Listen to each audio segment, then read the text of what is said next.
que tiene que acudir con la esta, Ah, entonces ya. vamos a dejar a las 11 del día, sí. Ah, ya. Uh-uh.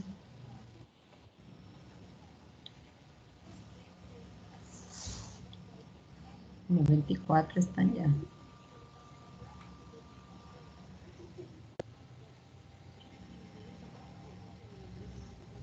Si es que no se me ve la pantalla, me chatea, sí. Ya, Carmita. Estoy Ok. pendiente de esto. Ya, entonces creo que vamos a comenzar. Ujú.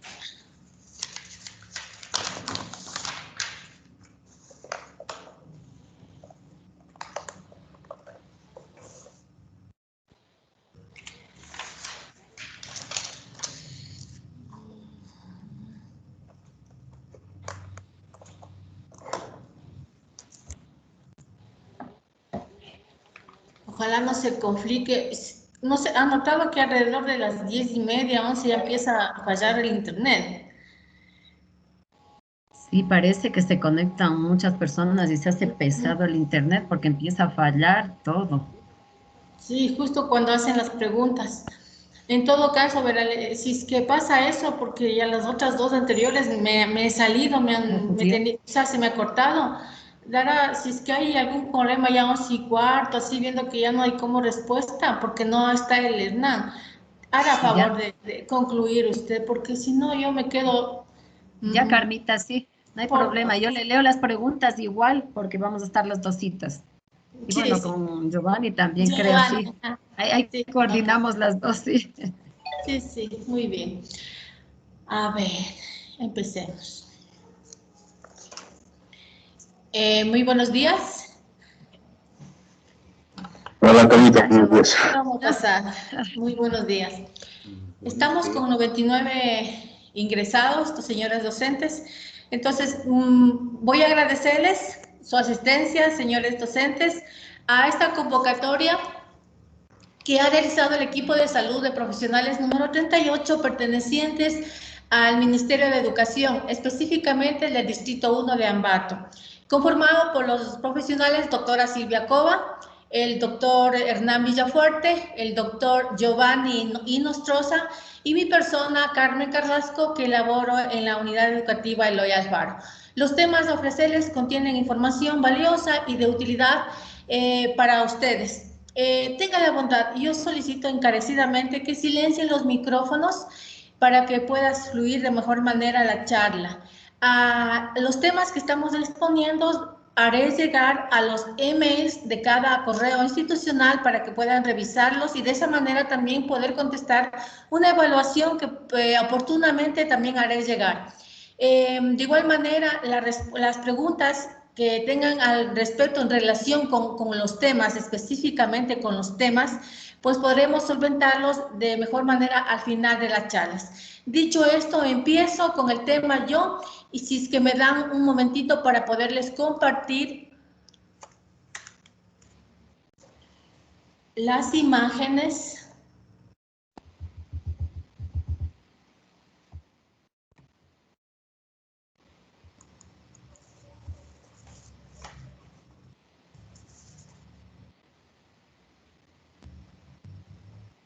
¿Sí se ve? Ya, Carmita, sí se ve, pero no está en modo de presentación todavía, parece. Ya. Ya, Perfecto. ahí Muy estamos, bien. muy bien, Carmita. Entonces, miren, el tema que vamos a abordar en primera instancia es hablemos sobre COVID.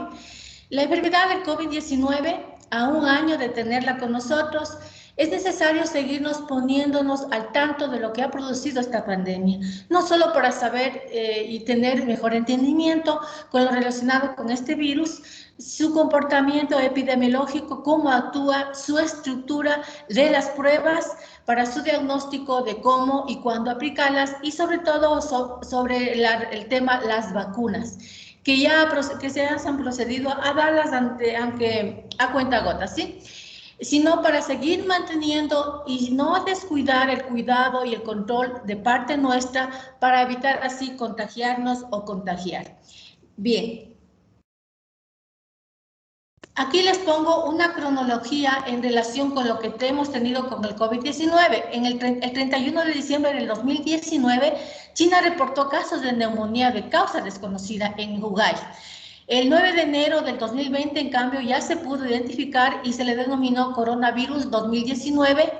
El 27 de enero, asimismo, fue la primera o se reportó la primera transmisión humano a humano fuera de China, específicamente en Vietnam. Ya para el 11 de febrero, la OMS declara brote de una emergencia de salud pública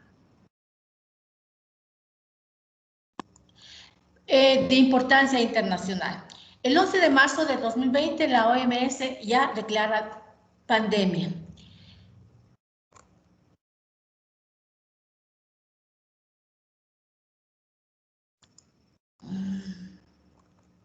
Bien, en lo relacionado con el origen de este virus, lo primero que debemos entender es su naturaleza precisamente y su estructura de este famoso virus que nos ha trastornado la vida de la humanidad. Como ustedes ven, están conformando parte del orden de los nidoviridae y este a su vez pertenece a la familia de los coronavirus, denominado así por su peculiar aspecto. La familia coronavirus tiene 4 tipos específicamente denominados como alfa, beta, delta y gamma coronavirus, siendo 7 con importancia biológica para la salud humana. Los alfa coronavirus descubiertos en el 1960 y 2002 respectivamente, que junto con los 2 primeros beta coronavirus, como están viendo, son responsables de los resfriados comunes o de síndromes diarreicos que se presentan con leves o manejables sintomatologías. En cambio, los 3 beta coronavirus sombreados en color son particularmente importantes por su letalidad. Así tenemos el SARS-CoV-2-1, que fue descubierto en el 2002, denominado así por el síndrome respiratorio agudo grave que da, o también conocida como neumonía asiática. Su mortalidad alcanza del 9 a 9.5%. El MERS, CoV-2, síndrome respiratorio del Medio Oriente, descubierto en el 2012, que alcanzó el 34% de letalidad y con la característica, en cambio, de ser menos contagioso. Un ejemplo es poniendo a 100 personas que se hayan contagiado de este virus, 34 fallecían, ¿sí? Y por último, el SARS-CoV-2, motivo de esta charla, denominado así para diferenciarlo de su hermano SARS-CoV-1, tanto por su estructura como por su fisiopatología. SARS-CoV-2 ha llegado a tener una mortalidad del 3%, pero con mucha mayor contagiosidad. Y por último, los delta coronavirus y gamma coronavirus, que están dados o se ve enfermedades solo que causan a nivel de animales. En cuanto a la estructura, el virus tiene la forma, como ustedes ven, de una corona, ¿no es cierto?, que mide entre 60 y 40 nanómetros. Su estructura obviamente es muy simple, pues tiene una cadena única de RNA. ¿Cuál es ese? Es el material genético que precisamente causa la replicación. Entonces, en forma de espiral, como están viendo, es el RNA del virus. A su vez, está rodeada por una capa lipídica en rojo, ¿sí? Y que a su vez, en esta capa o en esta membrana se encuentran localizados proteínas que son esta en morado, que es la proteína SPIC, ¿sí? O S, y es precisamente la que vamos a tomar en cuenta para saber dónde actúa o cómo hace su proceso de anclaje y replicación. También tenemos la proteína en verde, la M. Tenemos la otra proteína, sí, en celeste, la hemaglutinestereasa, ¿sí? Y la proteína E en amarillo. También tenemos otra proteína denominada N, que está aquí enlacada en este espiral, ¿sí? Entonces, teniendo en consideración todo esto, pues vamos a darnos cuenta que siendo una estructura muy simple, pues precisamente hace que sea particularmente complejo de controlar. Bien, ¿cómo es el mecanismo de transmisión o cómo se procedió a que llegara a los humanos, ¿sí? Este virus, que aparece como la mayoría de infecciones virales debido a presión biológica, es decir, a un contacto cercano no habitual de un ser humano con animales que son portadores o son reservorios habituales de este virus. En este caso, se transmitió desde el murciélago, ¿sí? Desde este murciélago a un intermediado a este mamífero denominado pangolín, y a partir del cual se transmitió a los humanos y luego de humano a humano. Obviamente no existe evidencias que hayan otros intermediarios mamíferos como ni monos, ni caballos, ni animales de granja o pero aún animales domésticos que puedan transmitir esta enfermedad. Los mecanismos de transmisión deben ser absolutamente claros y conocidos, especialmente para tomar medidas tanto de prevención, control y mitigación para evitar el contagio, ¿sí?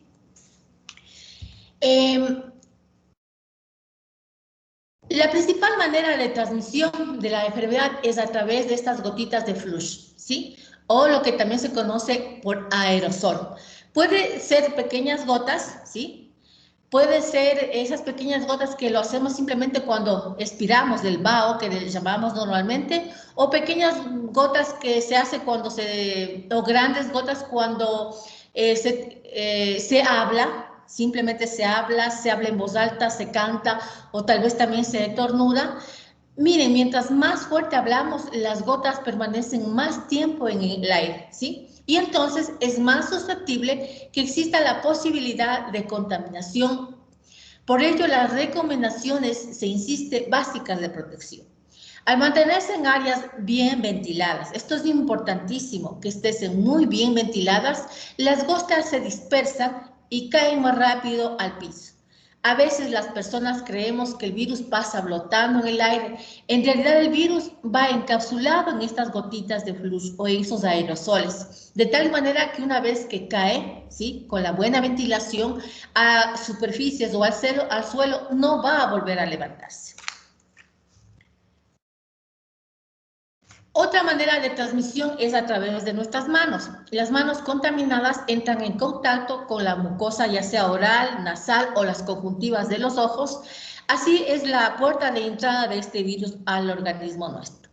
Las transmisiones a través de fomites, o sea, los virus que caen con las gotas de flush a las superficies o hacia nuestra ropa, son mecanismos de transmisión todavía poco probables, no está demostrado al 100%. Ahora, un 60 a un 80% de transmisión es, repito, por las gotitas denominadas flush.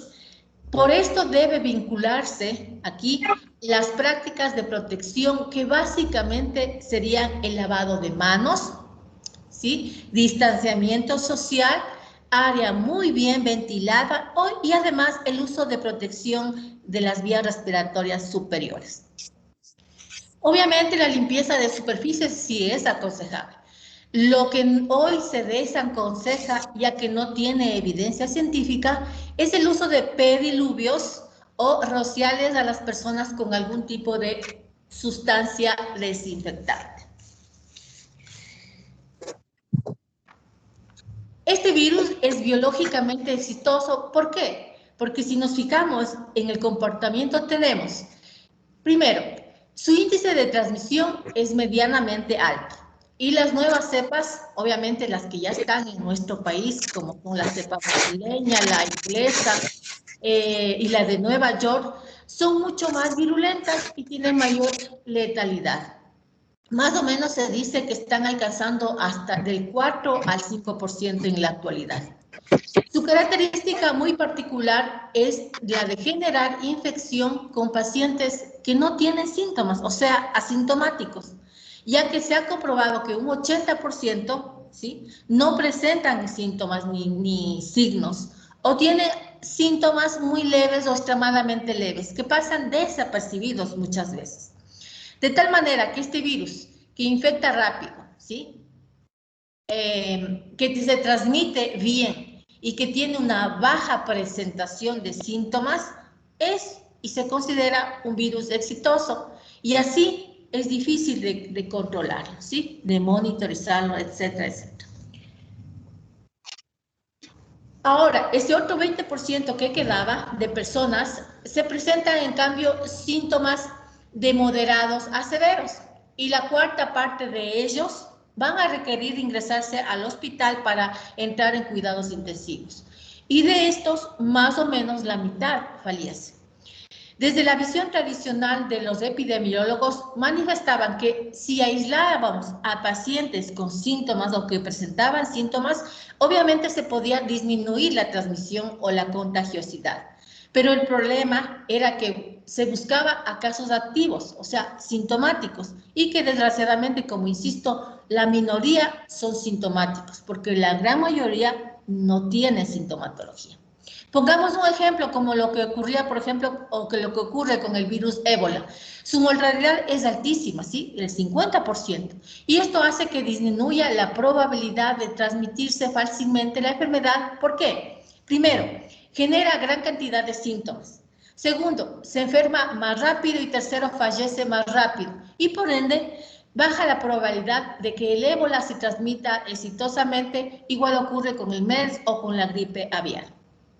Así, el SARS-CoV-2 veremos que tiene un punto de equilibrio perfecto, ¿sí? Ahí está, donde el 80% son asintomáticos, ahí tiene una alta tasa de transmisibilidad y hace que sea difícil de controlar, monitorear y vigilar su comportamiento o su transmisión. Bien, ahora, ¿cómo se produce la enfermedad? Para poder entender cómo el virus SARS-CoV-2 causa o desarrolla la enfermedad del COVID-19, hay que considerar dos puntos de vista, desde el paciente y desde el punto de vista epidemiológico. Del primero, del paciente conocemos que el foco principal, ¿sí? El foco principal donde se centra la acción de este virus es precisamente aquí, en los alvéolos pulmonares. Obviamente el alvéolo pulmonar, acuérdense que es la unidad funcional respiratoria. Bien, en los alvéolos existen unas células que están en este rectángulo, aquí, en este rectángulo, células que se les denomina neumocitos. Fijándose ahora, el virus, al fijarse a través de estas, acuérdense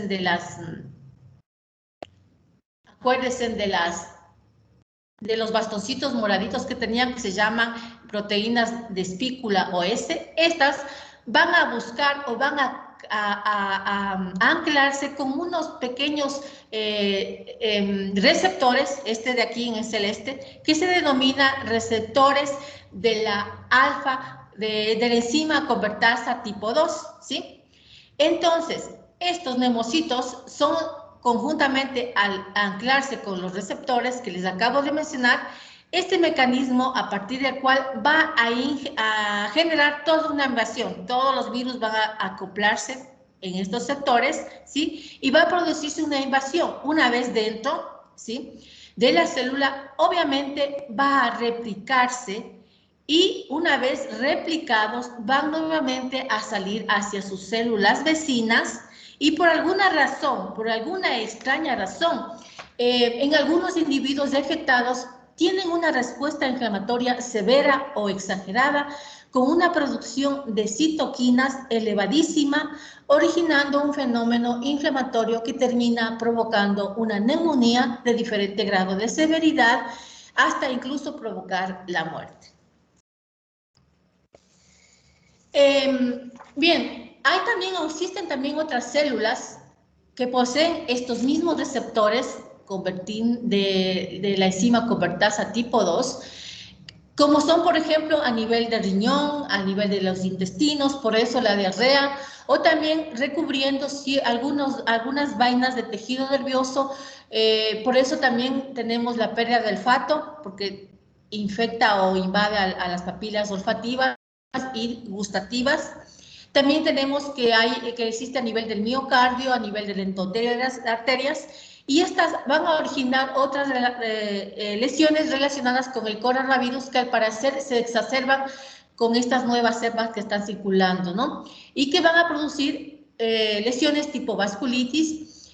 También van a provocar eritema, especialmente se ve en la población pediátrica ahora, y también pueden causar endocarditis o incluso procesos sépticos que van a generar problemas de coagulación intravascular diseminada que desgraciadamente hasta este punto ya no va a dar marcha atrás, desgraciadamente.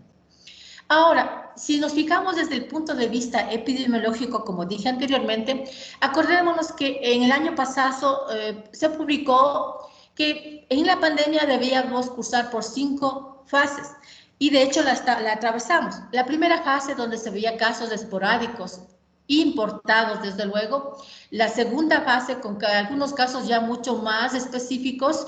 La tercera fase evidenciándose ya una onda mucho más elevada de expansión, donde empezaba ya a aparecer casos ya locales. La cuarta fase de carácter más epidémica, como por ejemplo lo que ocurrió en el mes de mayo en Guayaquil, o lo que está ahorita ocurriendo definitivamente. Y la quinta fase, con brotes permanentes, acuérdense, continuos y con variaciones fluctuantes que aumentan o se mantienen e inclusive se ven que a veces disminuyen y que, fíjense, aquí está directamente relacionado o vinculados con el comportamiento social y fundamentalmente a la desobediencia social de no mantener y respetar las medidas de bioseguridad que evidentemente dificultan el control y la detección de esta enfermedad. Bien, mencionaré algunos síntomas y signos, como ustedes ya saben, y que por orden de frecuencia o con mayor frecuencia se presentan, son, por ejemplo, acordándonos que estos van a empezar a aparecer a partir del segundo o 14º día después de la exposición con algún contagiado, y este periodo entre la exposición y antes del aparecimiento de los síntomas se llama periodo de incubación. Periodo de incubación que también podemos también contagiar, acuérdense. La fiebre en primera instancia, luego la tos seca, cansancio. También se ha visto pérdida de gusto, del olfato, y esto se ve casi siempre en los sistemas inmunológicos jóvenes, o sea, en los jovencitos.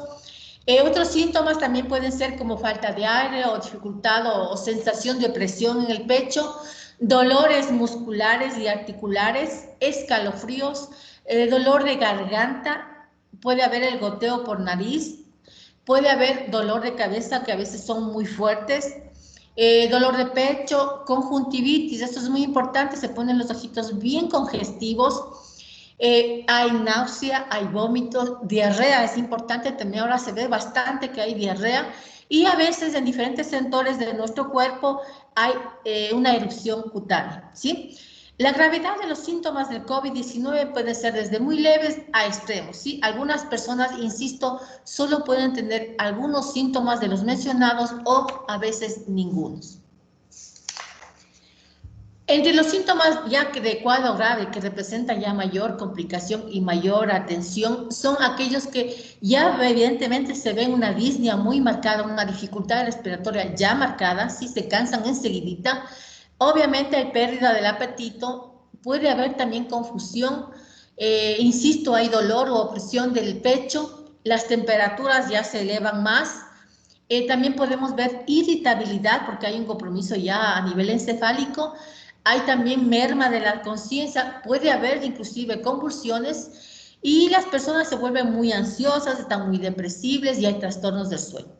Ojo, cualquier persona de cualquier edad que tenga fiebre, tos y además respire con dificultad, sienta dolor o presión en el pecho, además tengan dificultad para hablar, ¿sí?, y moverse, deben solicitar atención médica inmediata.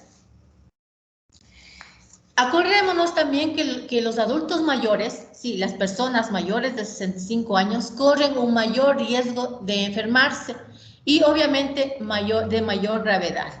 A mayor edad, mayor gravedad se dice.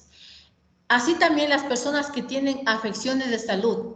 Esto es importante, ¿sí? Afecciones de salud como, por ejemplo, son hipertensos, son diabéticos, tienen los niveles de colesterol alto, enfermedades cardíacas graves como insuficiencia cardíaca o pulmonar obstructiva crónica como fibrosis quística, también tienen obesidad elevada grave, enfermedades renales crónicas o hepáticas, o presentan un sistema inmunitario debilitado por ya sea un trasplante de médula o porque se encuentran en tratamiento inmunosupresor, asma, afecciones también del cerebro o del sistema nervioso, y obviamente las embarazadas, ellas van a tener prioridad en atención y cuando van a ver ya en la charla de vacunas van a ser los prioritarios, ¿sí? Bien, ahora concentrémonos con todo este contexto, ¿cómo deberían manejarse las pruebas diagnósticas para descubrir si se tiene COVID-19? Teniendo claro que el 80% es asintomático o presentan leves sintomatologías, ¿sí? Primero, una vez que les pongo aquí un ejemplo, ¿sí? Una vez que yo tengo contacto con el virus, hay un periodo de ventana que es alrededor de 5 a 7 días. Esto es importante tomar en cuenta. O puede a veces ser un poquito más amplio. Aquí no hay ninguna prueba diagnóstica capaz de detectar la enfermedad. Esto quiere decir, si yo tengo un paciente o si yo mismo tuve un contacto cercano, sin protección o sin medidas de cuidado con una persona que me comenta que resultó positiva, el día de hoy yo no gano absolutamente nada yéndome a hacer una prueba para ver si tengo la infección o si me la solicitasen hacérmela, porque deberé esperar por lo menos 5 días, ¿sí? Para tener alguna posibilidad de que una prueba molecular, en este caso la PCR, que es la que debe hacerse, pueda detectar la replicación de virus en una muestra de orofaringe o nasofaringe. Esto es algo que debemos tener muy claro. Entonces, aquí lo que hay que hacer o sugerir es el aislamiento y esperar esos 5 a 7 días para poderse hacer el PCR. O en caso de que ya presente síntomas, se debería por lo menos esperar 24 horas para hacerse la prueba. Con este tiempo se espera va a mejorar la eficacia y capacidad de detección del PCR, ¿sí? Entonces, la única prueba que nos sirve en personas con síntomas o asintomáticas después de esperar 5 a 7 días es la prueba de biología molecular PCR, que se denomina así por las siglas de reacción en cadena de la polimerasa. Esta prueba tiene un comportamiento asimismo variable, por lo que va a buscar o identificar es un fragmento del material genético, ¿sí? Ya sea la proteína Spike, ¿sí? O la S, o cualquiera otra de las partes o proteínas de este virus, o en su defecto también al mismo genoma, ¿sí? A este espiral. La muestra obviamente deberá tomarse por mediante hisopado nasofaringio o orofaringio. Se ha demostrado que en algunos casos esta prueba puede dar positivo hasta por 4 a 5 semanas e incluso por meses, sin que necesariamente signifique que esta persona aún tenga enfermedad activa, o sea, contagiosa, ya que esta prueba, insisto, de PCR lo que hace es detectar la presencia de material genético y esto no significa que pueda haber, en cambio, un virus infectante, ¿sí? Si después de 4 semanas o 5 semanas aún sigue siendo positivo, no significa que haya una enfermedad activa, repito. Acordémonos, la OMS en mayo del 2020 más o menos sacó una actualización de guía de criterios para dar el alta en pacientes que tienen o que tuvieron COVID, donde netamente es clínica, ¿sí? Es clínica, o sea, no se vincula a tener un PCR negativo o un PCR positivo. Asimismo, tampoco tener pruebas serológicas positivas. Ejemplo, una persona con PCR positivo sin síntomas debe contar 10 días desde esta prueba que se hizo y si sigue sin sintomatología se dará el alta clínica. O sea que ya está superada la enfermedad. O una persona positiva por PCR y con síntomas aún, hay que esperar que desaparezcan estos síntomas y contar 3 a 4 días de permanecer sin síntomas, ahí se dará el alta, ¿sí? Bien. En paralelo, aparecieron otras pruebas, mayo, junio más o menos del 2020, que se denominan pruebas rápidas serológicas. Se las hace en sangre, en la gotita de sangre o tomando por jeringa sangre, ¿sí? Para la detección de anticuerpos IgG o IgM. En Ecuador existen casi 300 pruebas que fueron aprobadas por ADSA. El problema de estas pruebas rápidas es que miden la respuesta inmunológica, ¿sí?, a la infección por SARS-CoV-2. El comportamiento de la enfermedad, acordémonos, es muy variante, ya que los anticuerpos para SARS-CoV-2 aparecen tardíamente, como alrededor del 12º o 13º día aparece la IgM y alrededor del 14º día, luego de la infección, la IgG sube ya en forma paralela y obviamente tardíamente, ¿sí?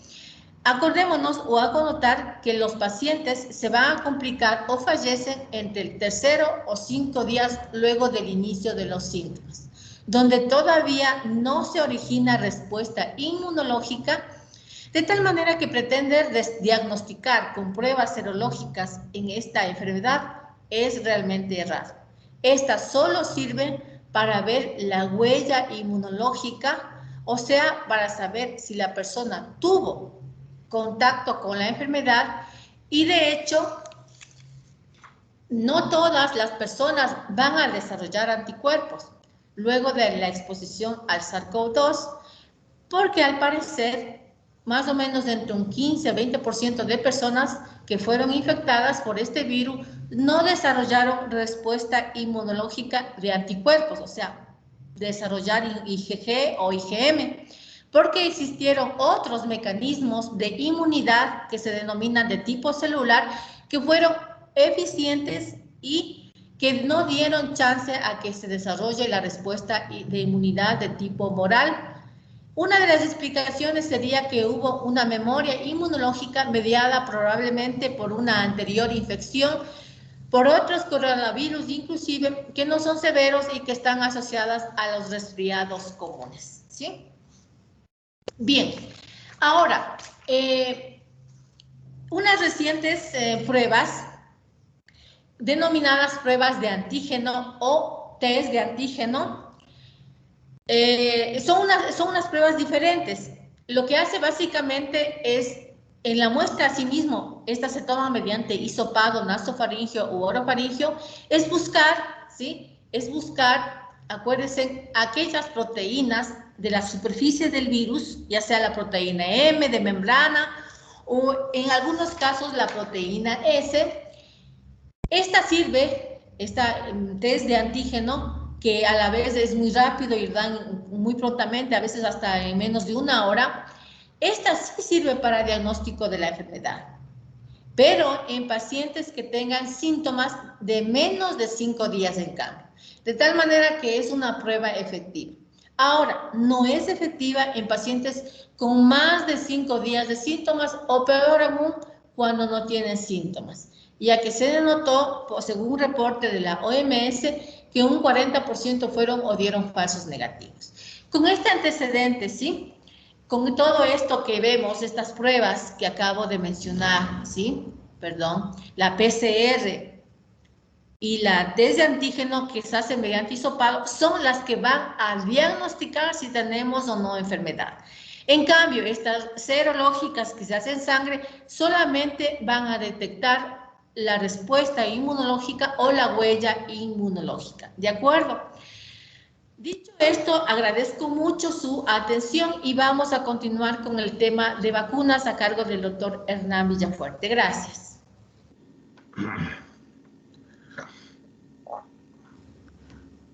Buenos días, señores docentes. Buenos días, compañeros panelistas. Un gusto dirigirme a ustedes con este tema de vacunas. Espero y aspiro que los conocimientos, todo lo que estamos nosotros exponiendo, sea de mucho interés, que pongan ustedes mucha atención, especialmente en mi tema relacionado a vacunas. Es un tema de actualidad y con mucho gusto al final de las exposiciones de mis compañeros estamos atentos a sus consultas. Si me permiten, por favor, preparar el material para la exposición.